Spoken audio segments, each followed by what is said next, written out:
Hello, everybody. We're ready for our next seminar. Alan Martello from Ultras, who actually, these guys do our website, they do our Facebook, and I don't know if anybody's paying attention to Facebook this year, but I think we went from like 8,000 last year to almost 40,000 right now, looking and checking out what we're doing. So this is exciting, and he's going to talk to you about marketing your business.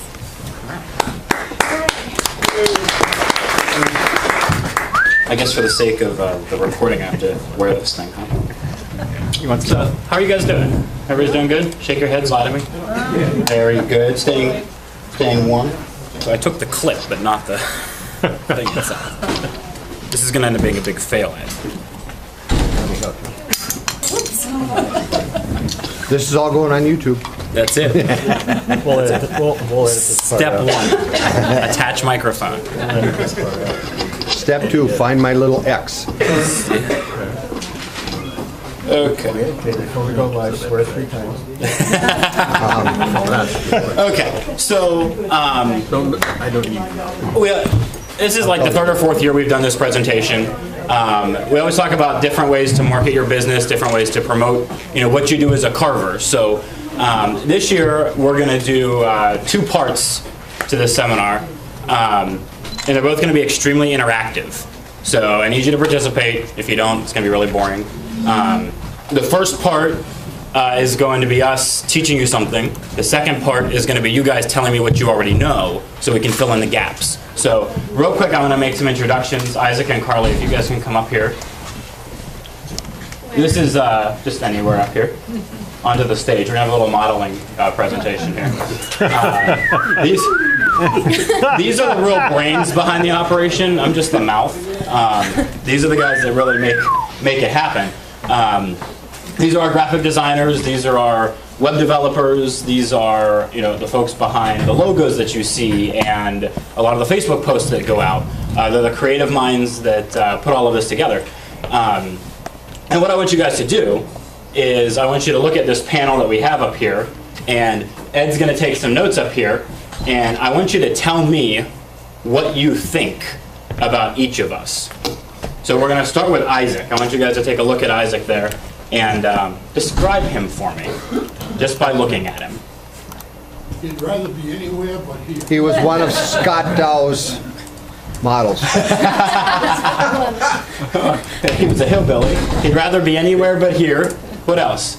He looks like a lanky dude that says, "Why'd you pick me out of the audience?" Okay. Why'd you pick me out of the audience? Like we were in Jerry Springer or something, right? He's very comfortable. Very comfortable, okay. Yeah. What else?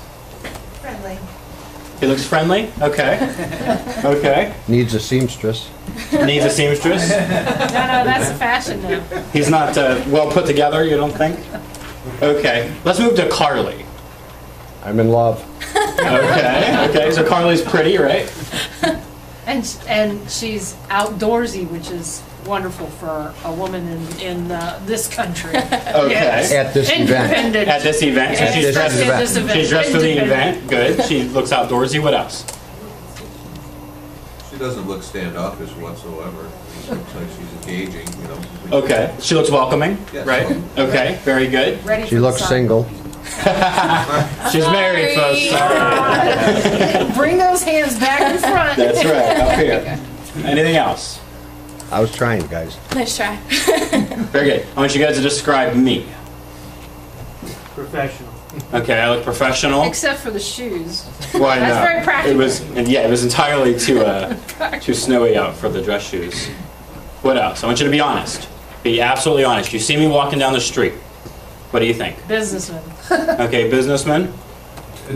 I'm not sure why you're right here in Ridgeway. Okay, what am I doing in Ridgeway? Right, right. Good. What else? over maybe compensating. Okay, maybe I'm overcompensating for something. Very good. Very good. Dresses like this all the time. This is. You project success. Okay, I look successful. Okay, I'm not. Liz has something. Hope he comes to the auction. Yeah. Maybe there's some money. I might have money in my pockets, right? No, there's a sense of confidence in you. Okay, confidence, very good. So, and I do. Outside of the shoes, I spend most of my day in business rooms, not in this environment. So this is my typical. It makes me look smart. Because Okay. the environment you are in. Right. You're walking down the street with core crank shoes on with a suit, you're not. Those are, If you're walking down the street with That's it. sensible shoes. That's it. I know what's up. For the environment that we're in. That's it. So, what's the point of this? I want you guys to look up here at the comparison between myself, Isaac, and Carly. And now I want you to ask yourself, which of these people do you hire? You want to grow your business. Which of these people, based on how we've been described, who do you hire to market your business? Carly. Carly. Carly? Females, who do you hire to market your business? Isaac, he needs the job. Good one. Give poor Isaac some money. Okay. Anybody else? Is it for the advertising or for the Yeah, physical work? For the marketing, for the advertising, for the... Who's going to represent your business the best? Okay, the businessman. Somebody with good looks and somebody with a strong. Okay, okay. Okay, good look, strong back businessman. Definitely number 3 here. Okay, you think me? Why? You project that confidence and that professionalism that I want to see on my website. And you're Okay. not slacking off, you're making yourself look good. And I have confidence that you're going to make me look good. Okay, okay. Anybody else? I think stereotypically, he's probably right on because of, you know, the way we were raised, the 30s, the 40s, everybody, that, you know, Mr. Cleaver came home in a suit and, you know, whenever, that instills a sense of confidence, I think. But with everything, you know, you take the internet and everything, there's so many incredibly successful skateboarders that look worse than him that are worth millions of dollars. That's right. They are marketing geniuses and they work with marketing geniuses. So I mean, it's such a hard pick. It depends on where you're at. But we made some very initial decisions based on what? What did we base our decisions on? Appearance. Appearance, based on look. Right now, let's take it a step further. Which one of us do you hire to come into your home to do something? Or coming to your home, whether it's to have a meeting or I'm coming to your home to, you know, I'm going to be in your home around your kids. Anyone, Okay. any one of the 3 of Carly. you. Okay. Typically, that's the answer we expected was. Actually, I expected all of these answers to be Carly. Just because we placed her dressed appropriately Right. for the crowd we're working with, right? So here's the next step: is I know the crowd, I know my audience, and I have set this up to actually make me the disliked one, and make Carly the preferred one.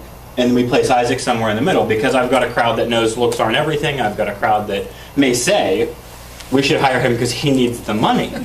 I have a crowd. So what I've done is jeans, a belt. Those are actually my jeans. So they're 4 inches too long and 6 inches too wide. It's great. But so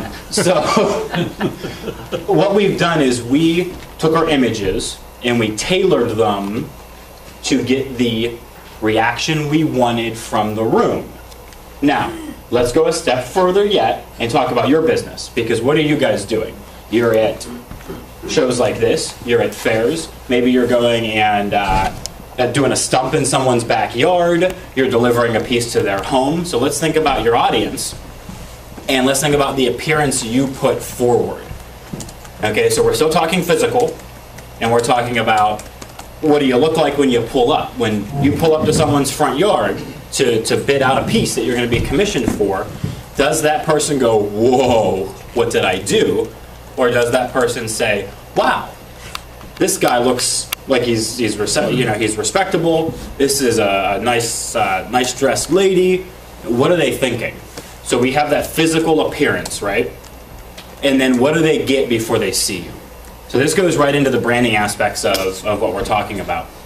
And what does branding specifically mean? How many of you have a brand for your carving business? Okay, Ed, what's your brand? It's a crow. It's my last name. It's the actual silhouette image of a crow. Right, right. Who else?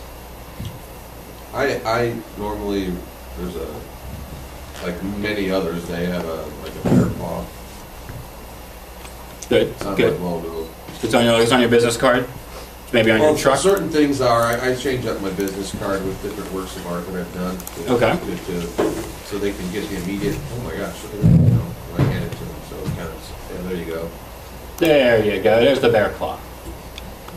Anybody else? Paw print, yep. Who else has a brand for their business? Crow is my last name. I got to remember. Yep, you and Ed, yep, very good. So what this is this brand is what people see when they see you.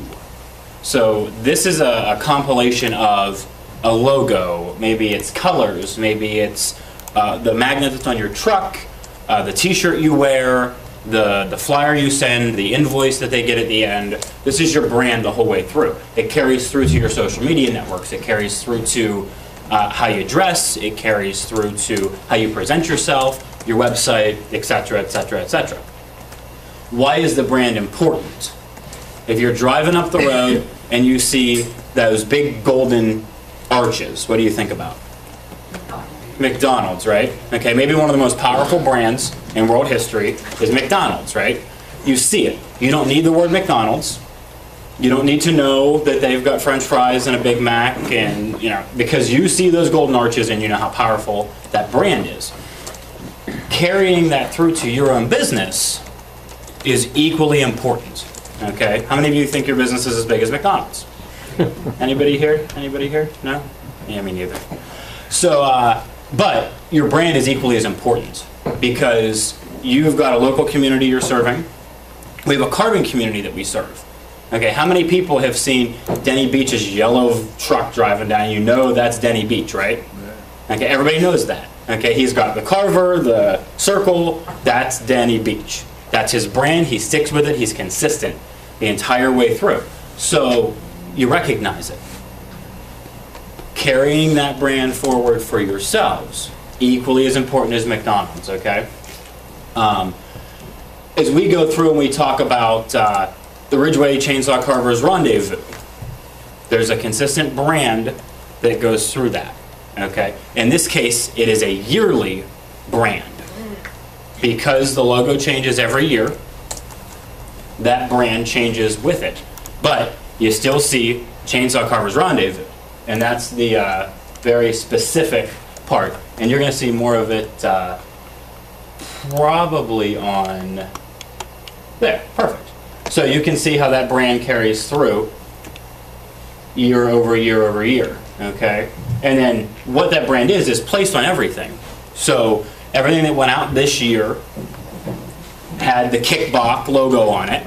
The t-shirts, the hoodies, the rack cards that are being handed out starting today about thank you for coming and about the next event that's coming up.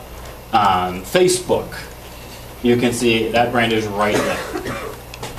So every year that is done, designed, and then pushed out to promote that particular year's event. But the consistency will always be Chainsaw Carver's Rendezvous. In this case, that's gone a step further. Chainsaw Carver's Rendezvous is a trademark that is legally protected. So we've taken that even a step further and said, how do we continue that brand out and protect that brand for years to come? So moving forward, what is your brand and how are you promoting it? Okay, this is the questions that you guys need to be asking yourself when it comes to marketing your business, because that's the basis. As you get out and we talk about having a website, and we talk about having Facebook, and we talk about have flyers that you hang up? Do you have a banner at your event that you go to? Do you have a magnet on your truck? None of that becomes relevant if you don't have some kind of brand to carry forward with it. So it actually becomes less relevant if you have an inconsistent brand, because it can be confusing to people. It can turn people away. It can make them say, maybe I don't want to hire this person because I don't know, are they legit? Are they real? Are they going to come to my house and carve something nice? Or are they going to make a mess? Are they going to clean up when they're done? All of those things run through your typical customer's head when they're deciding if they want to hire you. On top of, what did you do before? Are you a good carver? Are you a bad carver? What's your resume look like? What is your history? So all of that has to happen, but we have to get through, look at this person. Carly looks like the kind of person I want to work with. She's dressed well, she looks like she knows me, she's welcoming. You got to get through that step first, or you're never going to approach Carly, or you would have never approached Isaac, or you would have never come to me, because you just said, boy, that guy can't know anything. right? That guy in a suit, surely he doesn't know anything about my chainsaw carving business, right? So we have to be able to break through barrier one, and your brand does that.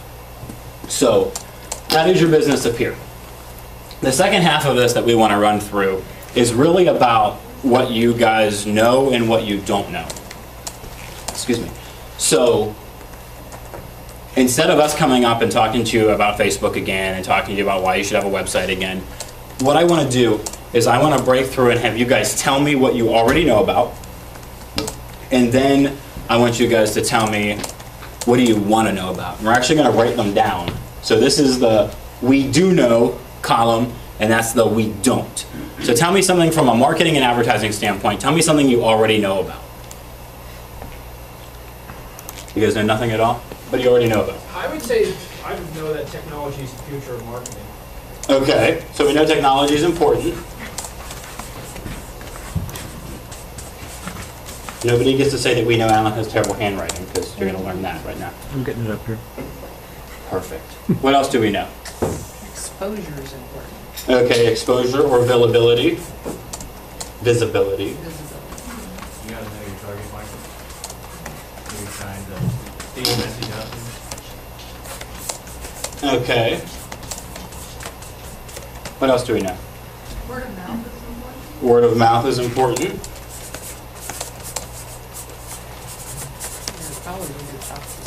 Visual advertisement. Okay, visual. What else do we know? And if you don't have quality, then it's gonna be awful hard if either with any of that stuff. You gotta be able to, you know what I mean? Quality, very good. You don't want to go halfway. Sometimes. It's easier to promote when you got something that's promotable. Right. What else do we know? Am I allowed to say something? Sure. What do you think we know? What do I think they do? They should know that when you're creating a brand for yourself, that you want to make it specific for your business. Like Alan looks professional. You don't want to have a logo that looks like a corporate logo. You want something or a brand, a logo or a brand that looks like a wood carver's logo. Organic. So you want to go above and beyond. You want something that's exactly right for the type of market that you're in. Specific. Okay, so we want to be specific. How many of you have a Facebook account of any kind whatsoever? How many of you feel like you know how to use Facebook? Okay, so we know some stuff about Facebook, right?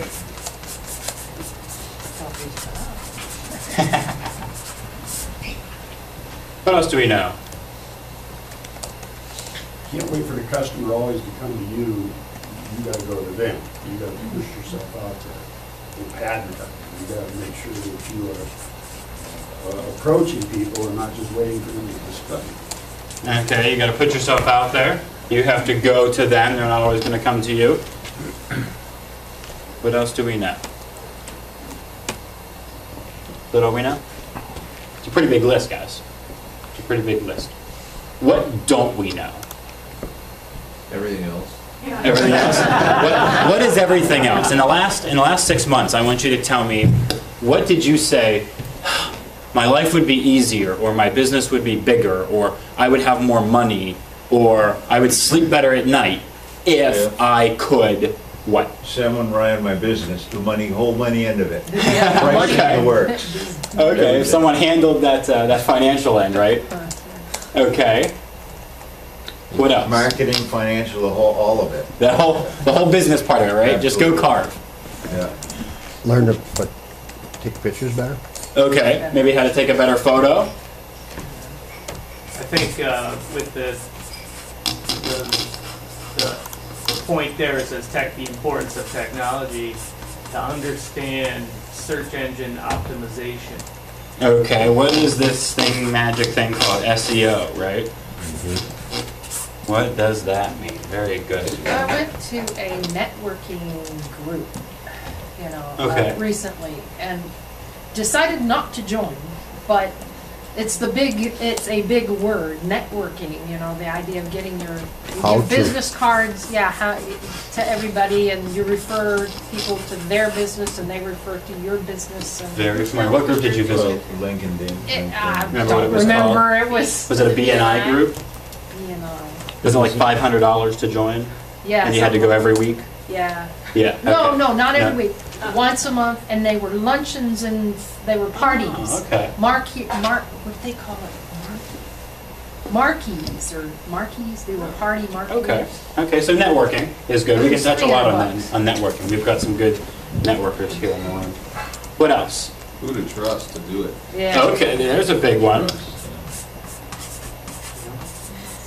You trust a guy with a hole in his pants? You trust a pretty girl? You trust a guy in the suit? Who do you trust? Don't never trust a guy in the suit, guys. I gotta tell you. They're usually lawyers. They're usually lawyers, that's right. Well, I can tell you, not this. Depends on where you bought the suit. And that's right. I got this jacket for $3 at a Goodwill, I gotta tell you. It is my favorite jacket ever. What else? Taxation rules. Okay. Yeah. Okay. Absolutely nothing to do with marketing, but I'll put it on the list. Sometimes I can make that. I can Well, how do you totally. write that I can off? make that. Yeah, I can totally make that connection. Totally make that work. Your marketing is typically tax deductible, so we'll talk about that. How to run an online store. Okay, online sales. Yeah.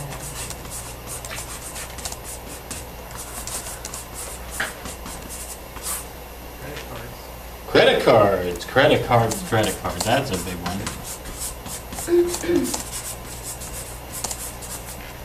We have some experience in the room here for people who have benefited from credit card sales, so we can talk about that. I was gonna say, sometimes you have to spend money to make money, but it's deciding how to wisely spend it on marketing. Okay. What's the right decisions. How do you budget, right? Exactly. Okay. How do you get your wife to handle most of that stuff on the side? How do you get your wife to do this stuff? Okay. Okay. I'm not going to write that one. I just feel like She might see that. it's a recipe for getting me into trouble. Isaac, speaking of attorneys, can you take this and tell him to call me back? We have a client that wrote a book, and he's an attorney, and he's really cool, and his timing is impeccable. I like how you did that, Eddie. Billing by the hour. It's cool. I get to bill him by the hour versus the other way around. Anything else? What else don't we know? What are we missing? How to maximize your efforts in that whole side right there.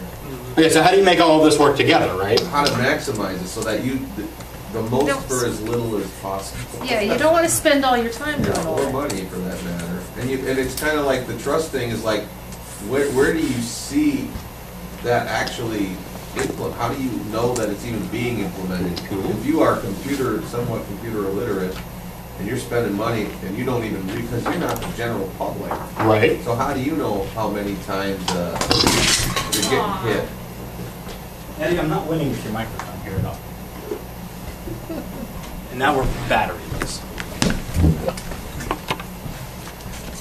You take over. Maybe I'll just talk real loud. Stay away from technology. I'm just gonna talk. I'm just gonna talk real loud because I am not doing well with this microphone.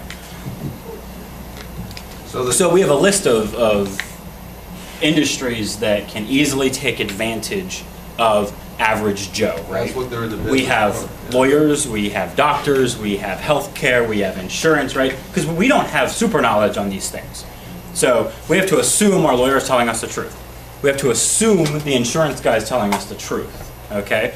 And then in those fields, we have these advocates that come, right? So you have a workers' comp claim, and the insurance company assigns an advocate to come and explain things to you. That way the doctor doesn't take advantage. Then the doctors bring in an advocate to make sure the workers' comp people aren't taking advantage. So we have all these people that have to explain this stuff to us because we don't know. In our web industry, okay, when we're talking about web design and programming and Facebook, these are things that have become super knowledge specific. These are items that people have become experts in.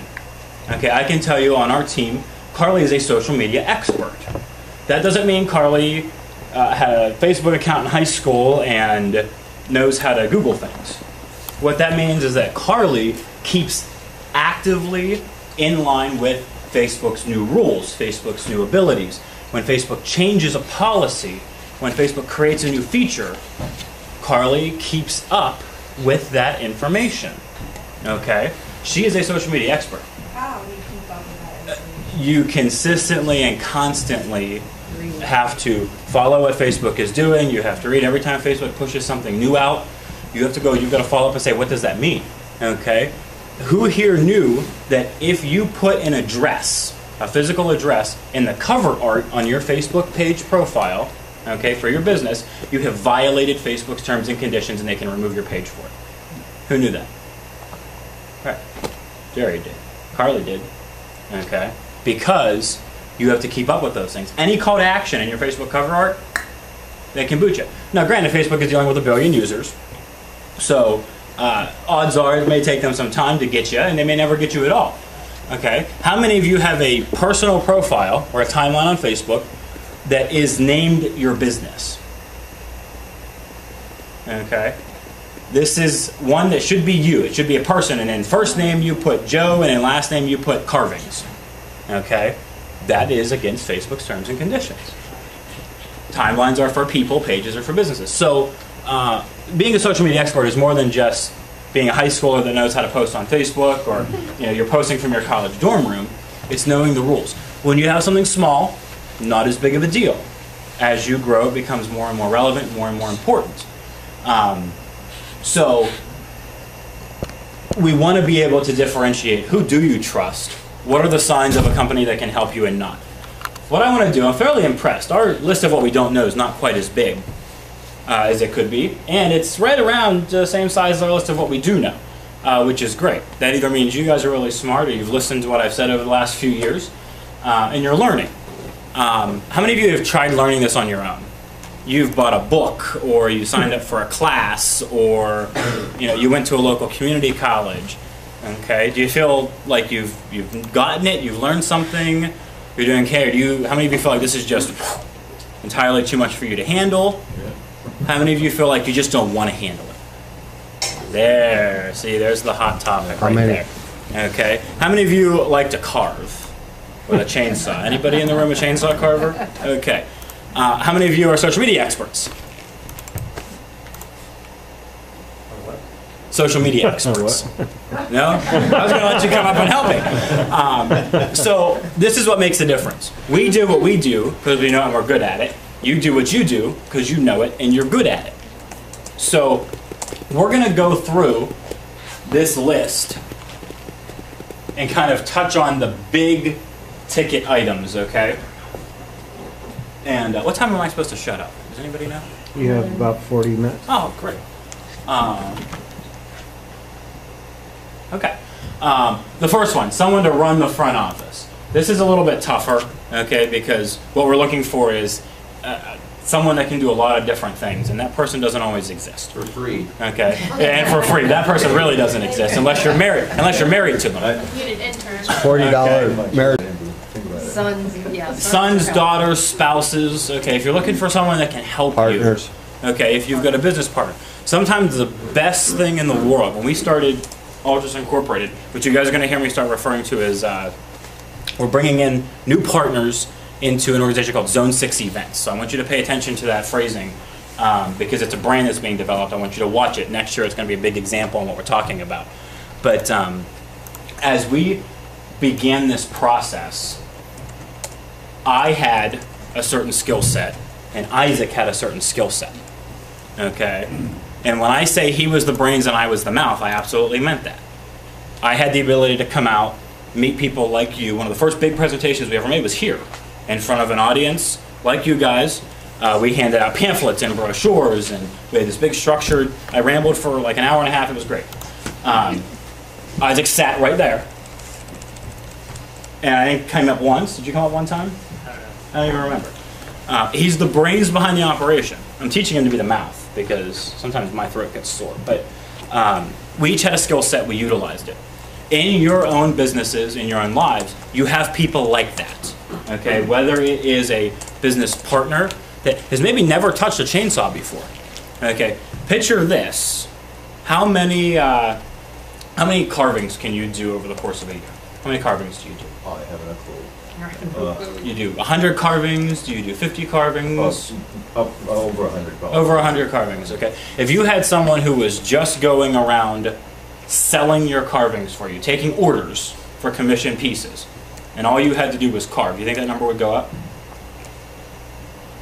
If you had a mouth. It's weird. Do you a want lot it? of people really like to buy it from you and see you making it. They don't want to say, oh, this person, like even if we have beautiful carvings that sometimes we'll buy at an auction or whatever, people still want, oh, did you make, you know what I mean? They see you doing it and they often. They want to associate But with it's the nice artist. to have a second Okay. person in the booth because I'm busy carving and I don't have anybody, and I don't get sales because I'm not there with the public. My ultimate goal is to make the number of carvings go down.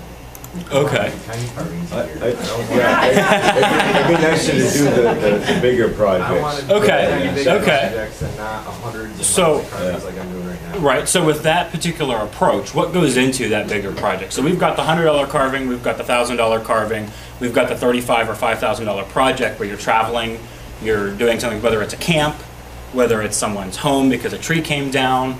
You know, what's the difference between those projects? Nature centers, yeah. I think it's what Jeff said, the quality, like you gotta stop, I mean, it's really hard to stop making bears and like take your time and do a piece you don't know if it's gonna sell or not, and then people can say, oh my gosh, look at what they can do. Like take example now for Randy, he started posting some really big pieces, they went viral, and now he's getting jobs that are like a whole restaurant, you know what I mean? Right. It's- But a lot more time goes into those, and right? it's a big scary step to like, switch over. It's really- That process is almost the same from industry to industry. So I can tell you guys, I understand what you look at when you look at a big project, okay? If I have a client that is a website or some printed materials, some brochures, some rack cards, these are, 10-minute sales. I sit down and I say, Jeff, you're spending too much on business cards. We can take your brand, put on a business card, save you $50 an order, whatever. That's a quick, easy sale. I make $7, $8 when I'm done, okay? But if I want to go into a business and say, we're going to rebrand and rebuild you, we're going to do a 12-month strategic plan, we're going to do a social media plan, we're going to do integration of your new brand, we're going to do new logos. This is a $15,000, $25,000 project. I'd love to do more of those, right? Single project's worth more, single carving's worth more, right? But the process of making that happen is significantly more time consuming. So I have to build a proposal, I have to meet with the client multiple times, I have to present that. Is it a single client? Is it a board of directors? Is it partners? Can they manage to, stroke a check for $15,000? Do they need to spread it out? There's a lot that goes into that entire project. The same way that doing an entire restaurant or doing 10 big pieces a year versus 100 little pieces a year goes. So what happens is if I'm out doing that all the time, so if all you're doing is negotiating with the client to get those big pieces, when do you carve the quality piece that Jeff's talking about? When do you carve the pieces for the restaurant that Randy's talking about? So that partnership that we talk, the artist versus marketing, that spouse, that son, whatever. To have somebody who's ingrained in your business, that knows your business, don't pull yourself out of the process, but find that partner that can almost be your mouth, okay? That's step one, because as that changes, your strategy is going to have to change. As you go from more big pieces and little pieces, your strategy changes. As you, move into maybe bigger shows versus smaller shows, as you move to, wealthier clients. Okay, clients that want 5, 6 pieces in their home. They want to line their driveway.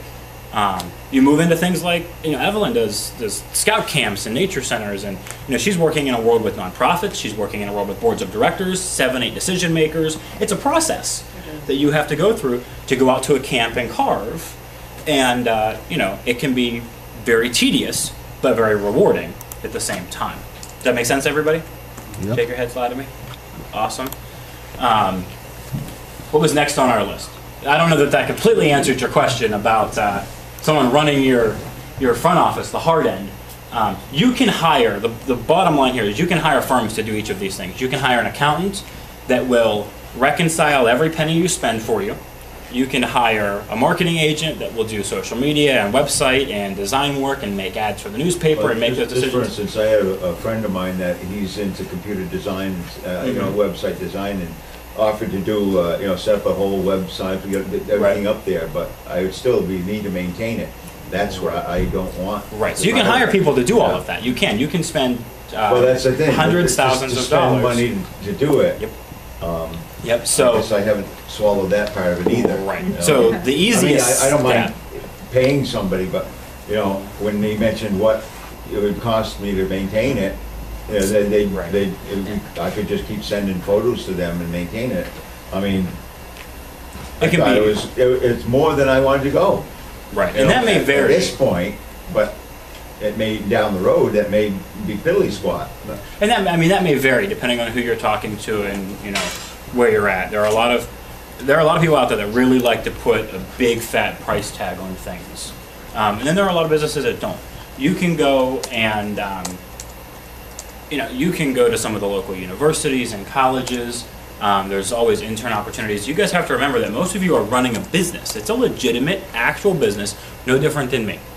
Okay, no different than the art studio, no different than McDonald's. It's a real business. So there are opportunities that you can look into. Local community colleges, universities. A lot of students in communications, marketing, and graphic design programs are required to do internships. Okay, to graduate, they need X number of internship credits. You're a real business, okay? Depending on where you're at, there are opportunities in the state of Pennsylvania where the state will pay a qualifying student to work for you. Okay? I have an intern right now that is part of a program. So I get an intern at no cost. She's getting paid, and she's getting the credits she needs. There are instances where high schools will send students on work-study programs. There are very few, especially as you get into rural areas, where there are marketing firms, ad agencies, and businesses like that, where those students can go and study. So, we got tied into a local high school a couple years ago because they had one student who was interested in working for a marketing firm. And they send us a student every year now because we're the only one. So, a lot of times you can grab that at no cost or low cost. A lot of times you can pull out a minimum wage or $10 an hour, come in 10 hours a week, something like that. For students that have to be able to do these things, they need a resume builder, and they can be your communications intern, your marketing intern, your whatever you want to call them. They throw it on a resume, and they can help you through that. So there are some opportunities there if you dig. The first set, if you look up top, is the partnerships. That's the easiest. That's always going to be the lowest cost route to go. If you've got somebody working with you already that you can split some of these, these tasks out to. But again, you can't always hire people. It can get very, very expensive very quickly. We're talking again about super knowledge and people that feel they know something you don't, and you should pay a lot of money for it. So look through that opportunity first. Remember, there is a balance between you get what you pay for and you can pay entirely too much. Okay, and if you ever want to discuss that balance one-on-one, let me know. I will sit down with you and look at whatever has been laid in front of you and say, this is a good option, this is not, or let me give you a price on this, or I wouldn't touch this, but you're getting screwed here. Okay, Zoe can tell you, if Liz was here, she would tell you, I'm a black and white. I don't make money if I'm BSing you. I don't have time for it. So it's just, we can sit down and we can talk through that. So let's jump to the next one. Okay, photographing your product. Carly, why don't you come up? Carly is actually a degreed photographer. I'm a degreed graphic designer, but I'm a professional wedding photographer. Yeah. So, but I've taken photography classes. Without getting overly technical, yeah. Why don't we just talk quickly on, when you're photographing your product, what are your perfect world options, which is buy a nice camera, have a flash, things like that. And then what can you do with less than perfect options, like an iPhone or something along those lines? Lighting, environment, that kind of thing. You stand over here so you're on the camera, and I'm going to sit down and show. Well, the best option for you in terms of photographing your piece of art. You want to have good lighting, so if you're outdoors, you want to make sure that you're in a shaded environment so that, or if it's cloudy out, so that you're not getting extreme casted shadows in the crevices and everything, unless it's something that you want to see. But so make sure that you're paying attention to lighting. If you're using a basic camera, I mean, you can pretty much use, I even photograph some stuff with my phone and post it on Facebook all the time because I don't like carrying this thing around with me all the time. But if you just want to make sure that you're getting good colors, I mean, depending on the work, like that you want to pull the colors out on that. You want to make sure that everything's bright but not overly bright. You don't want to have a flash shining straight on it or anything like that. If you have a camera like this, my flash isn't going to pop up. You want the flash to be bouncing up or off of the wall or something like that so that it's not shining straight on there, because flash can be really unflattering for a lot of your work. What else am I supposed to say? I have something to say. Go for it. I got a chance to be in this book, and like I took all my pictures on my phone for my whole life, and I lost a lot of them, and like most of them weren't high enough resolution, so we had a really hard time finding anything that I could even use to put in there. Yeah. So it's like really important. If it's something that you want, just as to have a documented thing, you know, like sometimes phones are better. I carry a large towel and sometimes a piece of cloth to be able to put on my saws on to clean them and stuff, but it's a great way to drape also behind the carving and remove things from around the carving, you know, if your saws are around them. You definitely want to set it up so that you don't have a lot of clutter. Like right now, I wouldn't sit there and take a picture of this with all of that around it. Sometimes when I'm photographing things that are like products to show some of my clients, I will take it outside and make sure that there's just kind of like a solid, not a solid background, but like a very plain background, so that the focus of your picture is and everything else doesn't look cluttered. So, and some of you might be on Facebook and have been checking it out for the week, and you'll be seeing some of the pictures that I had taken and Isaac had taken. But you definitely want to make sure that you're photographing your artwork well, so that people are seeing the quality of your product. And go for it. I just saw a thing on this woman that's making a whole bunch of money off Etsy, and like her biggest thing was changing her pictures to be the best looking they possibly could, because that's the only thing that people have to go by as far as like normal. Well, and if you're posting your stuff on Facebook, there is going to be, people are going to look at your pictures from a camera phone. Yeah, I took that picture of the angel yesterday. You want to get, I mean, cool angles like that, and picking out details is sometimes what will help sell products. The other thing is that you don't have to have the entire piece 100% in the picture. Right, and I mean, I did go through and take some pictures of entire pieces so that people can see, but you'll also see like sometimes, like the intricate details on that angel, there are like little circles and stuff around the collar. It's gotta be Scott. That's the kind of thing that you want to be able to catch with a camera, so that you're showing them how detailed that your work actually is and how much time that you're putting into it. Sure. I have a lot of carvings in my history, and a lot of them are like, you know, the bigger stuff. And I've learned a few things about photography over, well, just having an art background. And, you know, so your eye will be drawn instantly to certain things as an artist, as a carver. So most of the people that carve kind of will you know, they know what's the strong. Every carving has a real strong section that needs to be exploited, obviously. But as you go around the carving, you can find weaknesses, and a lot of times, you know, you got to be aware of that. You know, you're a photographer. I don't know if you're a carver or not. No. Okay, well. I hand draw things. I'm an artist in that aspect, but I wouldn't trust me with a chainsaw. The thing is with a photographer professional photographers should be able to do a much better job, but if they don't know the piece intimately, they can take great pictures of the wrong sides and not so flattering light. Like, well, I have a professional that I deal with occasionally, and she does wonderful stuff. But it's great to invest in something like that whenever you have a piece that's going to sell for a lot of money. Exactly. So I mean, it costs some money. But the thing is it's sort of like, it's really good to pick a photographer that isn't so, you know, locked in on what they want to do. You know, you gotta let them go, but you also have to kind of reel them in and say, okay, listen, we need to, you know. You got to direct them. You got to kind of direct them a little bit, because it's your baby up and there. You don't want any. They should be asking you, what do you want exactly to see from this the other thing is, take a lot of photographs. Yeah. And it sometimes the light isn't right, and sometimes you know, if you're out and you got a 2,000-pound carving and it's in your yard, it's really not. It's not, you're not able to move that twist it around, and let's move it over by the building. Yeah. You know, so that's just. I think the fact that you take a lot of them, and you want. I mean, like Zoe said, good quality pictures with high resolution.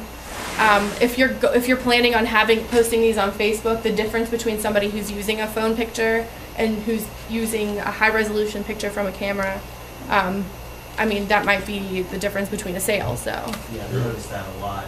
The pictures I take with my phone. Versus, I used to try and take really nice pictures of all my pieces, and I got kind of lazy and just started doing it with my phone. But I got way more likes and way more shares with the really nice pictures. Right, and I mean, you have what you. I mean, sometimes I take pictures with this phone right here. They're not clearly going to be as good as the pictures that I can take with this camera. You have what you can work with, but just do what you can. Yeah. What is the megapixel on the phone as opposed to that camera? And does it really matter? The same. Or is it the amount of a light that's being let in to that lens? That's the big game changer. This camera is, I mean, this phone is a great phone in every other aspect other than the camera. I'm not sure what the megapixels is, but my pictures always come out really fuzzy and they don't look nice for some reason. Which one is that? This is an HTC One M8, and I love it, like I said, in every other aspect, but I don't know, their iPhones probably have better cameras, and when I get my new phone. Here's a Galaxy with 16 Galaxy megabytes, has good one. which is equal to what you're shooting over there. Yeah, that my Galaxy takes my S5. But you don't have the, I mean, if you're using manual settings, then you're not, I mean, obviously not everybody's going to use manual settings, but you're not going to get the same the same control as you would with a phone. Because that's got a better processor, Right. the EOS. And that's, Go ahead. Generally in your phone, just as its basic setup feature, they don't, if it can take like a 10, 12 megapixel photo, it's like tuned back in its general settings, like maybe 4 megapixels, so you fit more volume. So you can go in and tweak your settings of your phone to make it take clearer, crisper, better pictures. Okay. The big question, guys, is when you're taking a photo, you need to think about what are you using that photo for. So regardless of what you're taking it with, regardless of where you're taking it, before you can worry about any of those things, what are you using it for? Is it going into a repository where you're just keeping, you know, photos of everything you've done? Is it going onto the web? Is it being printed on something? Is it going to be blown up big? Is it going to be small? Thank you, Carly. Good job, Carly. Let's clap for Carly. What are you using that photograph for? Because, you know, we have a lot of luck in when we need to post, you know, quickly and consistently. We go through and we, you know, iPhones are great. Okay, I don't know what megapixels are we shooting at with the iPhone 6s. I don't know, is it 8? No idea. it's up there. Okay, you can tweak settings, you can get a little more out of it, but if we're just throwing, you know, 20, 30 photos while we're out on the street here, up onto the site, you know, we do it. Then we come back and we're able to dump the photos off of the cards that, you know, we're taking with the cameras and upload those as well. So you can see the quick shots versus the others, but, you know, if you're taking a photo that's going to be blown up to put on a billboard, odds are your cell phone camera's not going to be able to do it. Okay, if you're going to make a big banner for you to take to shows with you, you may not want an iPhone photo. You may want something that has a little better quality because you're creating size with that. Or a program that's made to develop right, it. or a program that's made to develop it. So make sure you know what you're using it for. Biggest thing to take home here is take lots of photos, pick the best one. Eddie put it up there. This is really simple. We don't have to take those photos and develop them anymore. We don't have to sit in a dark room. We don't have to do that, okay? Your camera will hold tons of photos, okay? Memory cards are cheap. your computer will hold. We don't have the limitations of a roll of film any longer. Okay, how many of you guys remember that, right? I remember when you used to shoot the photo out and you shook it until it came through. But take lots of photos. That way you know you have the ones you need versus having to come back again because you only wanted to take 5. Space is not an issue here any longer. So that's the big take on Carly. Thank you again. That was fantastic. Just saying that with, space is cheap. As Zoe was saying, you lose things. So be sure you take those items off of your phone and put them on a hard drive, and then probably make a backup of that hard drive. Because even though it is wonderful that space is cheap and you can take as many photos as you want and then go back through and delete them, if you lose the hard drive, as I've done recently, or if the hard drive just stops working, you get this clicking noise from it rattling around in the back of your truck because you forgot it was there, whatever. Have a backup. Because you'll lose it.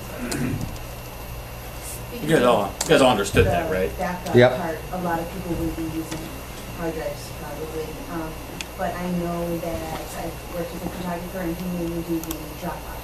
Yeah, we use Yep. Dropbox between the 3 of us. Exactly, Yep. yeah, exactly. You can hook it up, but what people don't realize is any picture you take with, like, it's having a phone, a camera, even put it on your computer, it will always link up right to that folder. It will always be there. Even the pictures that you think you deleted off of your phone, you go back to that Dropbox. Yep. And so, And there are a ton of cloud-based, Yeah. solutions. This is where things are being stored in the internet versus on your Passport, computer. excellent. Like, that's exact, because I'm not computer savvy, but I know how to take some photographs, and I'm really horrible to remember where I put them. Yeah. So what I do is I put them on Facebook. Every good picture that I have of anything for the last couple of years is located on Facebook on more than one page. Right. And I also send emails to myself from Picasa, so I actually have Picasa. Right, right. So I'll have another way of, I'll send myself a Picasa file, like 150 photographs, and so, Right. because my email never ever, it's like the ongoing safest.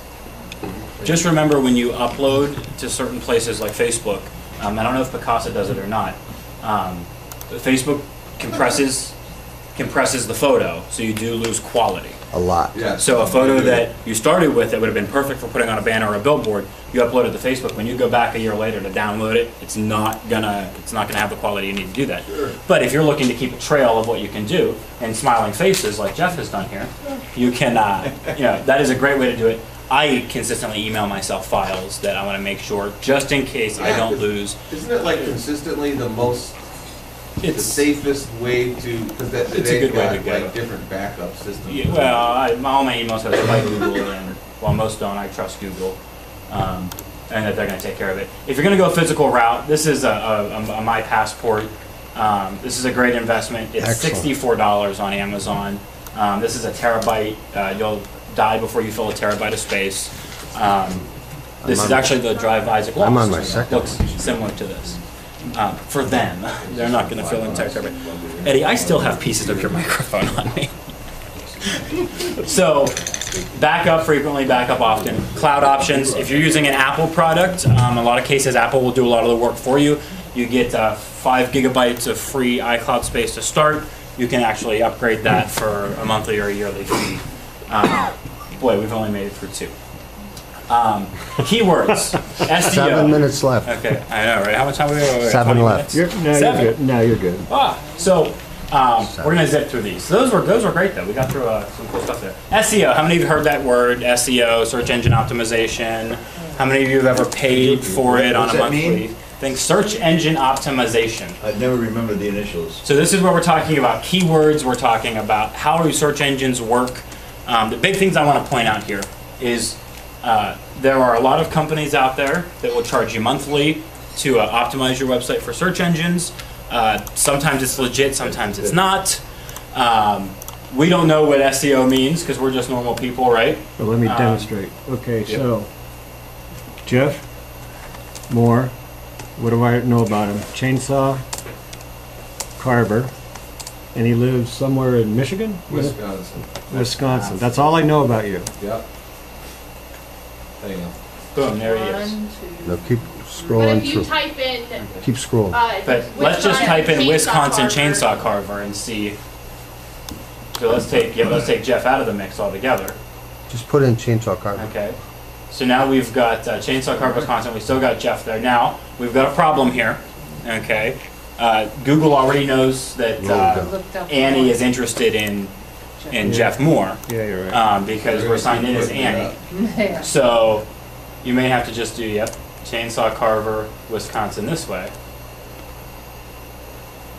And good news, Jeff is still the top result there.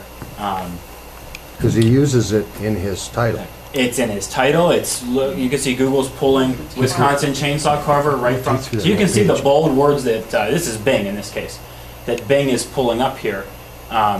If anybody ever walks up to you and says, "We've found a way to crack what Google has done. We know it. We're certified by Google. We know their algorithm, and we can make sure you're number one," they're full of crap. Okay, Google will tell you if somebody out there is telling you they know about our algorithm or they know anything about, you don't. Okay, I can't even guarantee there's a single person at Google that knows the entire algorithm. If you print it out on paper, we could fill this room probably twice. It's very specific. It's the secret to their billions of dollars worth of success. So nobody knows it. Nobody's cracked it. What we do know is what Google teaches us. Okay, it teaches us that we can submit our websites. We can tell Google exactly what we want people to find. So we can submit Northwood Carvers to Google and say, it's a chainsaw carver in Wisconsin, he's an artist, Jeff Moore. We can tell Google what people might look for, and Google will remember that. We can build our websites in a way that Google, Bing, Yahoo will crawl them, okay, and look what's on that website. We can build a website properly. Search engines read from top to bottom, left to right, just like you and me. So the stuff at the top is most important, the bottom should be least important. We can tell Google where the address is on our website. We can tell Google where the most important information is. We can use heading tags to make sure that we have a heading that describes what we're doing. There's a lot that can be done in the website process as you're building that website or maintaining it that will optimize you for search engine optimization. Okay? If all we remember about Jeff Moore is that his name is Jeff Moore, we have a little more trouble. Because, as it turns out, that is, for some reason, a very popular name. And there are a lot of Jeff Moores. So what do images go? You may have better results in an image section. Fail.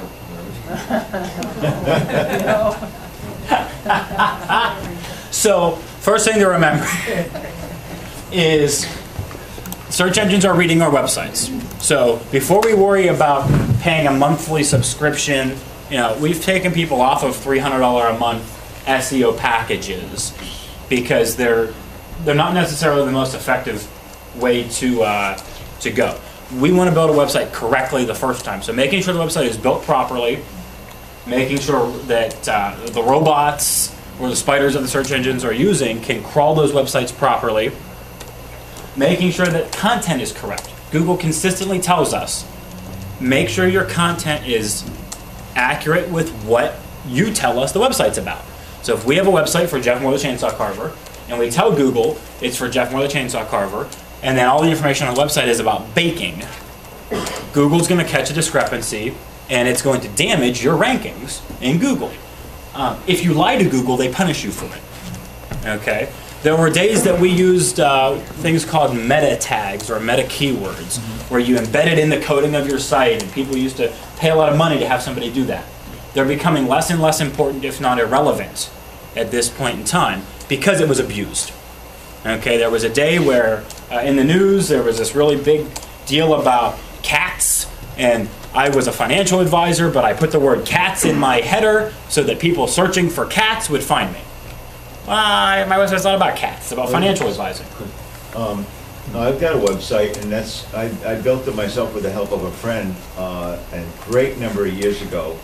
But in the process, we did a lot of that, naming wood carving, wood sculpture, things that related to the carving end of things. So if anyone's looking up wood sculpture, wood carver, it would pop up. But nowadays, it seems like you can put in a topic and get things that are completely off the wall, not even associated with it, because people have put those tags in there to pull you into their advertising rails.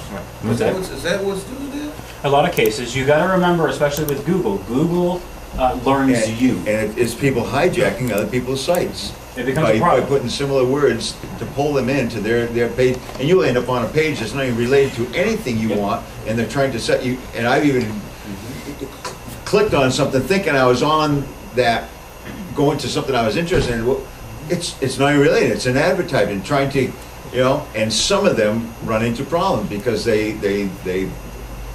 maybe you've clicked on, you got your cookie, and you start getting your ads as viruses and everything else from it. So keeping your website clean is important because search engines are looking for that. So what happens in the background is you open Google and you look for something. Okay, Google knows you searched for something. It knows what words you use to search for it. You find a website that Google thinks answers your question and you click on it. Google follows you to that website. Okay, and it tracks that 8,000 people have searched using the keyword chainsaw carver, Wisconsin, and ended up landing at northwestcarvers.com. So northwestcarvers.com must be a good answer to the question or the search, chainsaw carver, Wisconsin. Does that make sense? Yep. So the more people that successfully do that, and the more consistently that happens, that's one of the many factors applied when ranking you 1, 2, 3, 4, 5. Your ranking may be 1 today, it may be 4 tomorrow. Looking at your ranking yourself, you're probably going to consistently be on the first page because who's more interested in you than you? Nobody. So, example, I have a client who a competitor contacts them and they end up having a little scuffle. She starts researching this competitor, right? So she's checking out their website, she's checking out their LinkedIn and their Facebook and what they've done in news articles.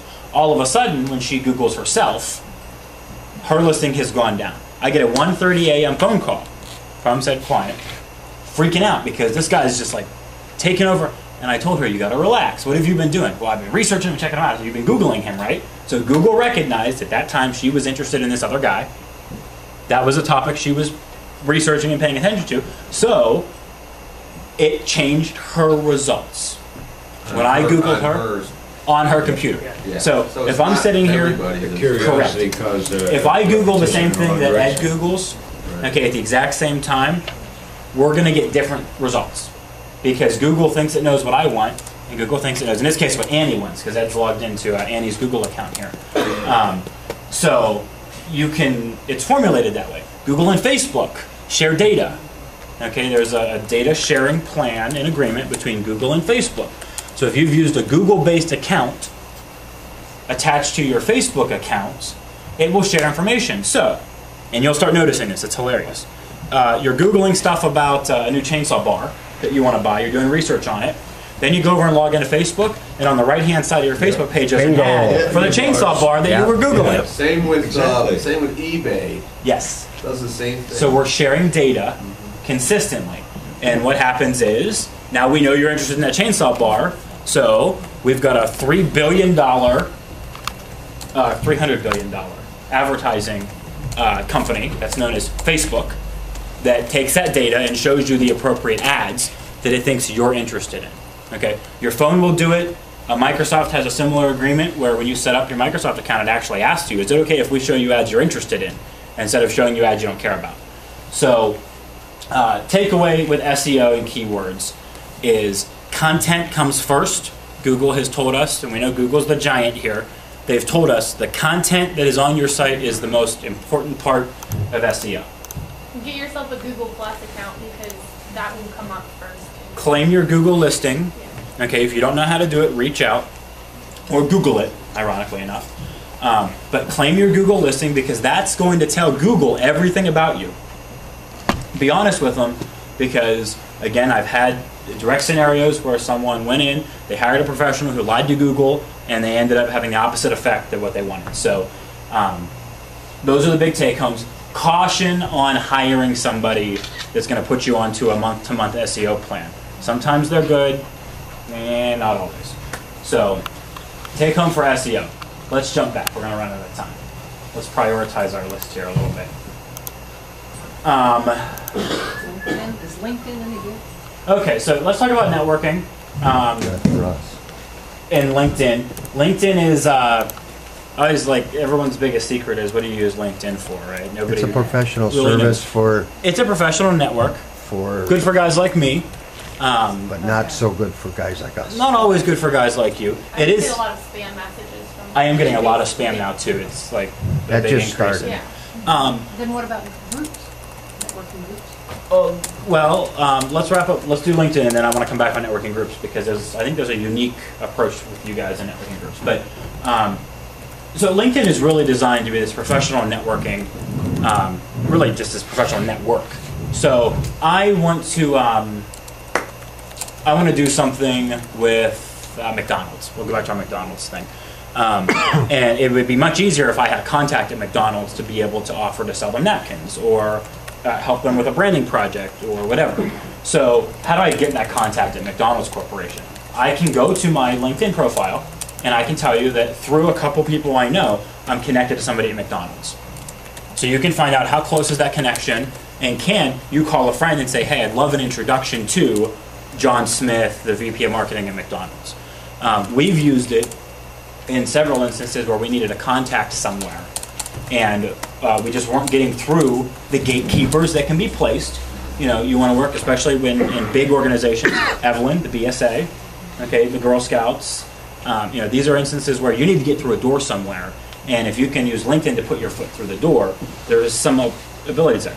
When I hire somebody, okay, even an intern, I go and see what have they put on LinkedIn, what have they done there. So it's a good place to post your resume. If you're ever looking for a job, it's a good place to start. Excellent. An example for you guys, and I'm going to use Evelyn again here. We talk about Evelyn doing work for Scouts. We talk about these nature centers. A lot of them have boards that have to approve decisions like this. So Evelyn could use something like LinkedIn to go through and see who does she know. You can search by name. We know that John Smith is on the board for Nature Reserve XYZ. I'd love to make a presentation to them. So you look at LinkedIn and you find out that your sister actually went to high school with John Smith. They know each other. You can work that connection. So there is, if you're out chasing, we said we know that we have to put yourself out there and chase the market, right? This is a way to do that. Figure out who you want to target, particularly those big projects that pay more versus little projects that you have to do more of. And you can target those folks directly and be able to work through. If you're going to use LinkedIn to contact anybody, I have to strongly urge you, make sure your profile is complete. Okay? If you create a profile with just your name and try not to, I'm going to assume you're spam. I'm actually going to report you to LinkedIn because you're bothering me and I don't like it. So in a professional world, if you want a response and you want to be interactive with these people, make sure your profile is filled out. And make sure you include everything from top to bottom, from what you do, who you are, awards you've received, nonprofits you've worked with. Again, Evelyn, you want to work with a nature center, you should show them that you've done that in the past. So there is real world application for LinkedIn and what you guys do, even though it's geared towards professionals.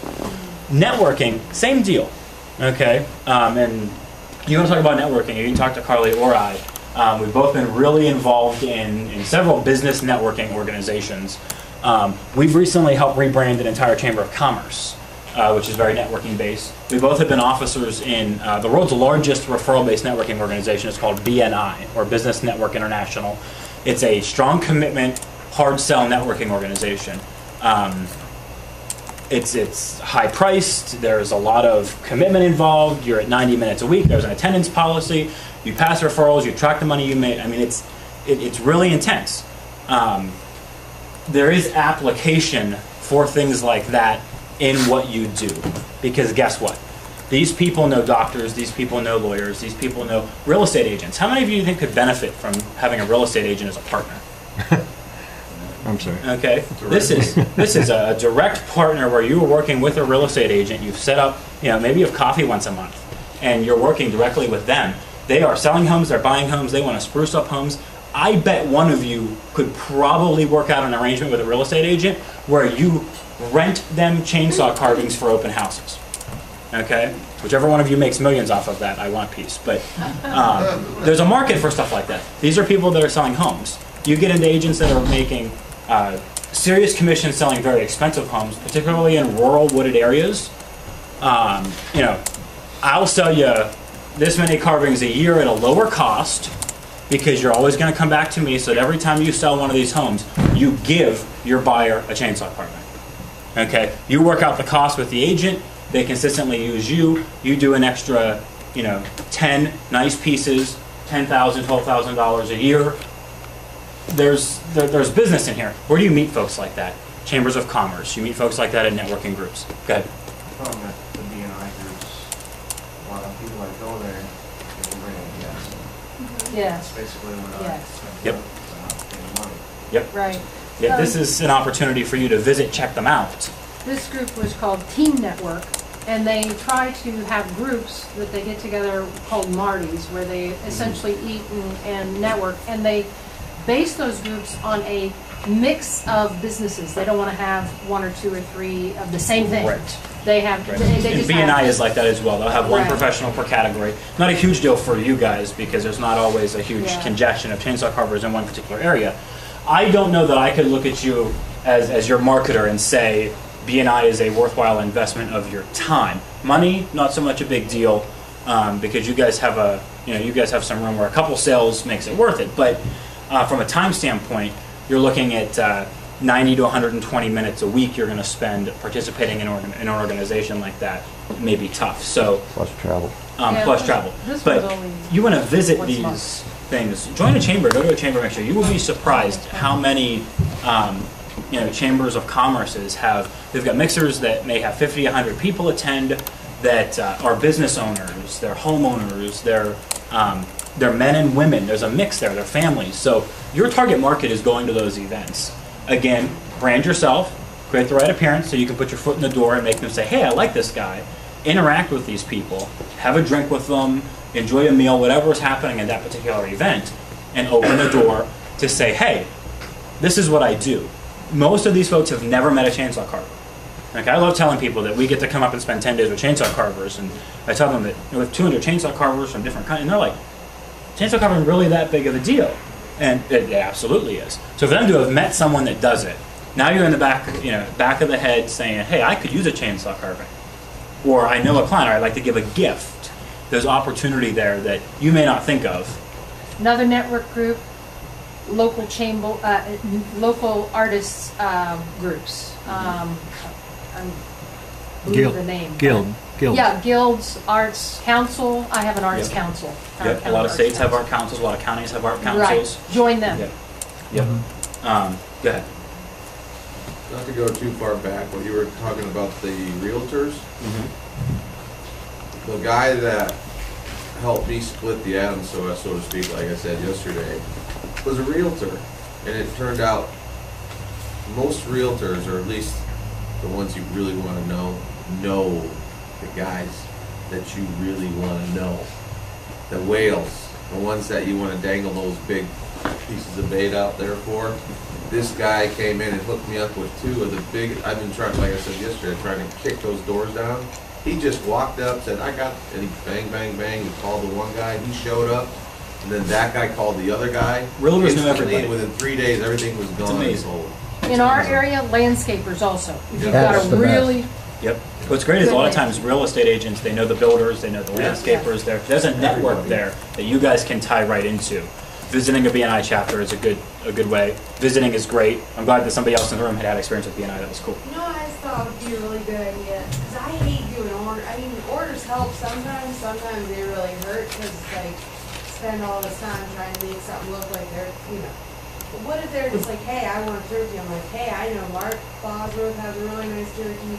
Like, what if we just had like some type of, is there like any type of way we could do that? Like, put a, like, Can I just Carver put that out there Network. that who made that turkey? There's like a turkey, and somebody on Facebook wants to know how much it is new. So just if you know who made the turkey. Right over there, let me come on. know. I could sell his instead, you know what I mean? Right. There was a way to do that. That's Facebook. interesting. referrals. Facebook's a good way to do Yeah, it. but you don't know what But- everybody's inventory is. Yeah. You know what I mean? Say, oh, I That's have interesting. this. Let's talk about that. I don't know The how- carving post does that a The lot. carving forums, a lot of people may post what they have. I get 70 to 100 requests a month about you guys carving on the carving post. And while I'm still operating it, I give that information out. But someday that's gonna be someplace else, so we really need something like you're talking about. We talked about an online store. Well, it's not so much a store though, But just a place where people can post what they have and keep their inventory up. It's a huge project, and one day we'll figure out the best way to tackle it. But right now, I can tell you, keeping an eye on just the Rendezvous Facebook page year-round, we'll get comments and requests from people saying, and that's the storm last week in Elk County or New York or Florida, wherever.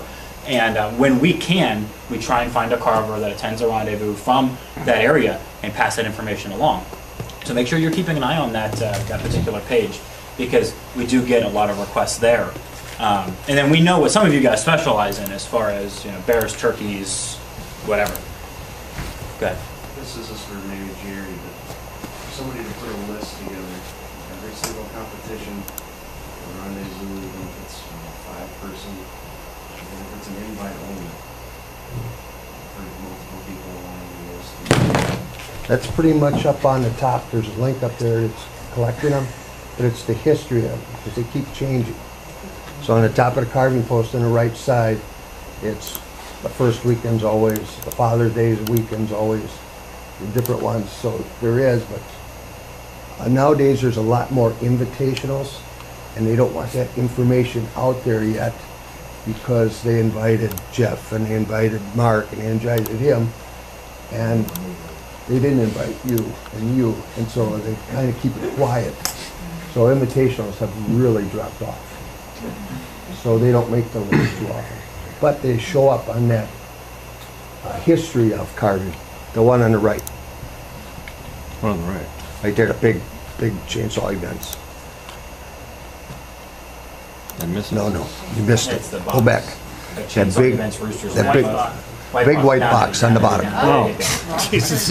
It's a snake egg. It's Don't let it bite you. It's so big. Russ Karuba from Canada Spam. has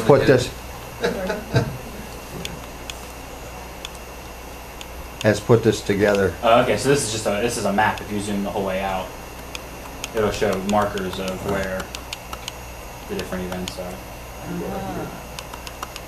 No, I don't know what's going on there. Oh, there you go. Bad link. Rooster map. You had it where the flags were starting to show. It may just take some time to load. Yes. And then the other side is the artist one, and you get your list on there, and I can't tell you how many times we referred to that Just for his, homeowners that are looking for just carvers. his link right there. Chainsaw events, roosters map of. It takes a while to load. That's a slow one. Slow one. Okay. Yeah. 'Cause you're going Let's through- jump back to our list real quick. Yeah. And I'm just going to buzz through because we're out of time. And we'll hang around for a few minutes and we can take questions one-on-one with you guys. But I just want to buzz through what we have left here. So I'm just going to narrate. Trust. I love the spouse there. If you've got somebody like we talked about earlier in your organization, in your business, in your family that you can work with. But from a hiring standpoint, we've talked about red flags already. If they make a promise that they know more than Google does, they're probably lying to you. Trust your gut. In a lot of cases, you guys know people because you're people. You guys are artists. You're working with people all the time. Trust your gut on that. Do your research. Pay attention to their brand. What are they teaching you? Are they showing up and saying, I will help you, give me money? Or are they showing up and saying, these are the kinds of things we can help you with, this is why, this is examples of how we've done it, and this is what it's going to cost. So somebody who really wants to be a partner with you in your success, not just take your money and run, is going to want to engage in that. They're going to want to learn your business. I've never carved with a chainsaw my entire life, but I came in and I wanted to learn this industry because I wanted to be able to promote this event the best possible. I wanted to be able to help you guys the best way I could. So I feel like I'm a marketer that knows the chainsaw carving industry because I took the time to learn it. So if you find somebody that's willing to do that, they're worth paying. Taxation, I'm no tax expert, but what I can tell you is as you're doing your marketing, do keep in mind 9 times out of 10 what you're paying for is tax deductible as an advertising expense. Keep your receipts. We get a lot of clients in our industry that they see coming towards the end of the year that they might actually owe some money on taxes. They want to start, maybe they want to make a marketing push, something like that. It's a great way to work through a tax deduction if necessary. If you've got some specific questions about taxation, you can ask me. Probably can't answer them. Online sales we touched on. This is really hard for your guys' industry, okay? Because usually every piece is one of a kind. It's constantly changing. There's going to be a lot of upkeep here. We've had for years many different discussions with the best way to maintain an online store. The approach that we've taken with several people is post your items, photos, prices, and say, if you're interested in, call. Okay, you have shipping problems, you have delivery problems, you have, if this sells in my shop and sells online within the same hour, it could happen you're telling somebody they can't have it. There are a lot of hurdles to overcome. Brittany and I have had long conversations about it. Liz and I have had long conversations about it. Right now, the best option that we have found is not a direct online store. It's more of an online posting of what you do. Okay, like a gallery. You have to keep that maintained. Blogs, where you're always Facebook. updated. Facebook is great. Brittany is good at this. With what Richard is doing, where she'll post these are the pieces we did today. Call if you're interested. That's a good opportunity. That way, you've got someone calling you, and you can say, yeah, I still have it, I'll set it aside, or, sorry, I sold it yesterday, but I have this. What you lose is the impulsive online sale. That's one of the things that online stores are really good for, is someone sees it, they like it, their credit card's burning a hole in their pocket, you know, why not, it's only $500, I really want this. You lose that impulse buy. But you still have that opportunity to sell to people you may not have met otherwise. So again, specific questions, talk to me. Square or credit cards. Who's processing credit cards for sales when they're on the street? So you are not in your shop, you are outside at a show like this, and you're taking a credit card. Okay. When you started doing that, did you see an increase in sales? Definitely. Okay. I lost some yesterday, the last couple days, because I don't have it. Okay. Yeah. So typically, what we can say is that when you can accept a credit card, you will see an increase in sales, because again, people like to be able to swipe. You know, Liz can probably tell you it's a huge deal that we can accept credit cards at the auction, because people want to be able to buy that way. Not everybody has cash, and there's actually a lot more risk in taking a check than a credit card these days. If you're using something like Square, there's no monthly charge, it's a low percentage. If you've got good cell service, it processes the card for you right there, so you know accepted or declined. They also like have a million ideas of how to help you with it, like this Square, like. Oh yeah, Square will give you tips, advice. You can put your you can load your inventory into Square. It'll track it for you. It'll track your sales. It's really cool. If you want to know about it, let me know. If you ever want to build a budget for marketing, call me. I'll help you build it out. The big answer to this question is you have to have one. I can't tell you how much should be on it. I can't tell you what specifically should be on it without sitting down and learning your specific business. What I can tell you is if you do not budget for it, you will overspend or you will underspend consistently every year. Okay? It's the easiest thing to not spend when times get tough, and it's the easiest thing for somebody like me to walk in, get you really excited, and say, oh, you know, this billboard, I got a sale on this billboard, it's going to be great, your business is going to increase, we see an average of 40% increase in business, you got to do this, you got to do this, you got to do this. You go, oh boy, this is a great opportunity, it expires tomorrow, fine, here's a check for $1,000. Okay? That you didn't plan to spend, you didn't know you were going to spend, but it sounded really good. So you've got to have a budget. That way you can plan and prepare. Even if it's on a project-by-project basis, you say, I'm going to rebrand my website, I'm going to spend this much money because I can afford to. Find somebody that'll fit into that budget. Last but not least, and this falls right into everything just about that we've talked about, all of these things have to come together somewhere. Okay? And it starts with that second to last item right there. If you have a budget for what you're going to spend in a marketing and advertising concept, you can then control the outcome of that concept. You can say, Facebook's going to be doing this, and website's going to be doing this, and I'm going to be going to these events. Okay, it costs you to come to an event. Are you promoting yourself at that event? Are you going to have a banner? Are you handing out free stuff? What are you doing? So the first step to maximizing the outcomes for all of this effort and making sure it's happening consistently is build a budget. Work into that budget, what you're going to do and how you're going to do it. Have a plan. I know it's cliche. Those that fail to plan to fail. You guys have heard that before? Okay, it's so incredibly true. Have a plan, stick to it consistently. When you need help, ask for it. It's the hardest thing to do. You would be surprised. We're here all week. We'd love to talk to you guys. Even if it's just to talk to you and let you pick our brains. That's how we build a business and a relationship with you guys, is we help you through this. It's how we built the relationship with Liz, is she had questions, we had answers. And next thing you know, 5-6 years later, here we are. So pick brains. When you need help, ask for it. That's a hard thing to do, but recognize what your strengths and weaknesses are, and focus on your strengths and ask for help on your weaknesses, and you will be able to succeed. We'll be here for a little bit just after we're done, so if you have questions, stick around. We can work with you one-on-one for a little bit.